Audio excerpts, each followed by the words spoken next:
Hello friends, welcome back to ஒரு spoon அன்பு. இன்னைக்கு நம்ம பார்க்க போகிற recipe Chettinad style pepper chicken.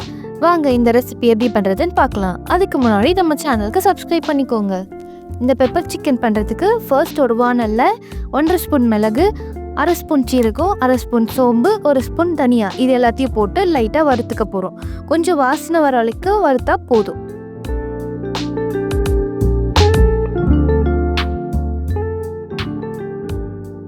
இது கூடவே 2 காஞ்ச மிளகாயும் சேர்த்து நல்லா வறுத்துக்கலாம்.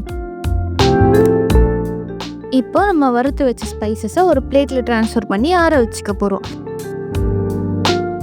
இப்போ இந்த ஆற வச்ச ஸ்பைசஸை அரைச்சி எடுத்துக்க போகிறோம். பாருங்கள், இந்த மாதிரி அரைச்சி எடுத்துக்கோங்க. இதுக்கு நடுவில் நம்ம கிரேவிக்கு தேவையான வெங்காயம், தக்காளி எல்லாம் கட் பண்ணி வச்சுக்க போகிறோம். இதுக்கு நான் இன்றைக்கி 1/2 கிலோ சிக்கன் யூஸ் பண்ணியிருக்கேன். அதுக்கு ஒரு 4 மீடியம் சைஸ் வெங்காயம், 2 தக்காளி, 1 பச்சை மிளகாய், கொஞ்சம் இஞ்சி பூண்டு பேஸ்ட்டு, கொஞ்சம் கருவேப்பிலை, கொஞ்சம் கொத்தமல்லி எடுத்து வச்சுக்கிறோம். இது கூடவே ஒரு 4 பீஸ் பட்டை, 4 கிராம்பு, ஒரு 3 ஏலக்காயை எடுத்து வச்சுக்கிறோம். இப்போது ஒரு வானலில் எண்ணெய் விட்டு இந்த பட்டை, கிராம்பு, ஏலக்காயெல்லாம் போட்டு வதக்கிக்க போகிறோம்.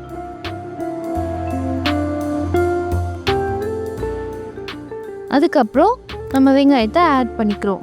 வெங்காயத்தை நல்லா ப்ரௌனிஷாக ஆகிற வரைக்கும் வதக்கிக்க போகிறோம்.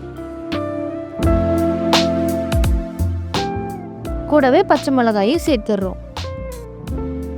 வெங்காயம் கொஞ்சம் வதங்கினதுக்கப்புறமா இஞ்சி பூண்டு பேஸ்ட்டும் ஆட் பண்ணிக்கிறோம். இதையும் சேர்த்து கொஞ்சம் நல்லா வதக்கி விட்டுக்கலாம். இப்போ பாருங்கள், இஞ்சி பூண்டு வாசனை சூப்பராக வருது. இப்போ இந்த டைமில் தக்காளியும் ஆட் பண்ணி வதக்கிக்க போகிறோம். இப்போ பார்த்தீங்களா, தக்காளி நல்லா வதங்கிடுச்சு. இப்போ நம்ம சிக்கனை ஆட் பண்ணிக்கலாம். நான் சிக்கனை நல்லா அலசி மஞ்சத்தூள் போட்டு அலசி வச்சுருக்கேன். நீங்களும் அதே மாதிரி வாஷ் பண்ணிக்கோங்க. இப்போ சிக்கனை லைட்டாக கிளறி விட்டுட்டு அது கூடவே கொஞ்சம் மஞ்சத்தூள், கொஞ்சம் உப்பு போட்டு கொஞ்சம் தண்ணி விட்டு வேக வச்சுக்கலாம்.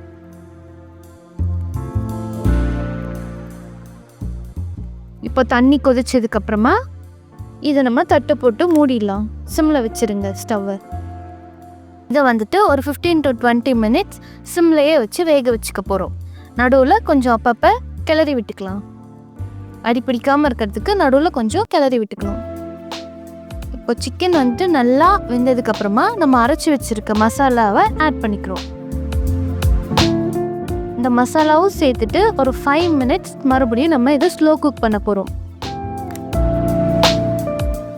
இப்போது இந்த மசாலாவோட பச்சை வாசனை போகிறதுக்காக நம்ம தட்டு போட்டு மூடிடுறோம். அதுக்கப்புறமா நல்லா தண்ணி வத்துற அளவுக்கு நல்லா நம்ம ட்ரையாக ரோஸ்ட் பண்ணிக்க போகிறோம். இப்போ பாருங்கள், எவ்வளோ சூப்பராக வந்திருக்கு பாருங்கள். இந்த அளவுக்கு நல்லா ட்ரை ஆனதுக்கப்புறமா நம்ம கருவேப்பிலையும் கொத்தமல்லியும் ஆட் பண்ணிக்க போகிறோம். இப்போது லைட்டாக கிளறி விட்டுட்டு ஸ்டவ் ஆஃப் பண்ணிவிட்டு நம்ம பெப்பர் சிக்கனை பிளேட்டுக்கு ட்ரான்ஸ்ஃபர் பண்ணிக்க போகிறோம். பாருங்கள், எவ்வளோ சூப்பராக வந்திருக்கு பாருங்கள். இந்த ரெசிபி உங்களுக்கு பிடிச்சிருக்குன்னு நம்புகிறேன். நீங்களும் கண்டிப்பாக உங்கள் வீட்டில் ட்ரை பண்ணி பாருங்கள். இந்த மாதிரி டேஸ்டியான ரெசிபீஸ்க்கு நம்ம ஒரு ஸ்பூன் அன்பு சேனலுக்கு லைக் பண்ணுங்கள், ஷேர் பண்ணுங்கள், சப்ஸ்கிரைப் பண்ணுங்கள்.